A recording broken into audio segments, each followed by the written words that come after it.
Scopes let you visualize signal data in a small, lightweight window.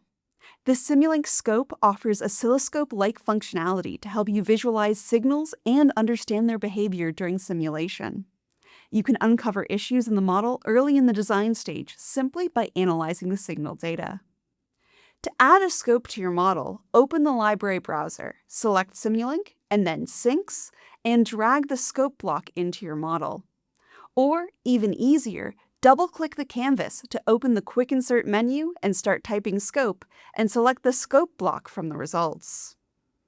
Note that the time scope in the DSP System Toolbox library has the same functionality as the Simulink library scope, but with different default settings. The time scope is optimized for discrete time processing, while the Simulink scope is optimized for general time domain simulation.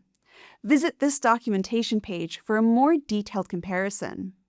With the scope block in your model, connect your signals to the scope by clicking the arrow and dragging it from the block. You can connect multiple signal lines to a scope to visualize them during simulation. But that's not the only way to add scopes to a model.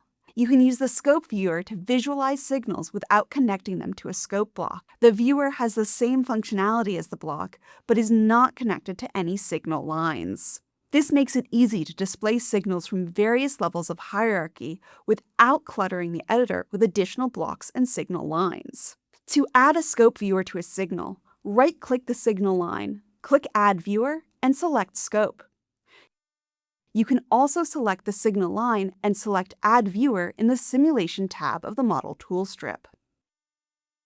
Once you have a viewer, you can add signals by opening the scope window, clicking Signal Selector, and selecting the signal you want to add. Or you can left-click another signal and connect to a viewer. With the scopes added, click the Run button to simulate the model. This updates the scope display with signal data. If the scope does not open by default, double-click the block to view the signal data. You can run or step forward and backwards through the simulation from the scope window using the run and playback controls in the tool strip or the quick access toolbar. You can keep the scope's default display options or customize them to your liking. The scaling menu here allows you to zoom in and out of the window by selecting the magnifying glass and either scrolling on the window or selecting the section of the signal you want to zoom in on. To zoom in along the x-axis, simply drag along the window to zoom in on the region of your choosing. To zoom along the y-axis, drag up or down in the window. If you want to fit the signal data to the window, select the Fit Height, Fit Width, or Fit to Window buttons. And to adjust the scale of the axes, simply hold down the Controller Command button and scroll to adjust the size. The Settings drop-down in the Scope tab allows you to further customize the scope display. The Scope Settings dialog is organized into sections. Using the General Settings, you can specify the number of input ports, customize the display grid, and even configure the scope to open at the simulation start. Under Time, you can set the sample time for scope updates and customize other time axis-related settings. Axes scaling enables you to scale the y-axis and the time axis limits. Furthermore, Axes Style Settings lets you customize the stylistic elements of your scope axes. The display properties apply to the active display you select. Say you want to change the line width of the first plot to 2, change the line color, and specify a Y label. But in the second plot, you want to keep the line the same color, but change the line style and add a custom title. You can do all of these customizations individually on the plots by selecting the appropriate active display. You can also access style and axis settings directly from the Settings menu in the Scope tool strip. Display Grid lets you customize the layout of the scope display.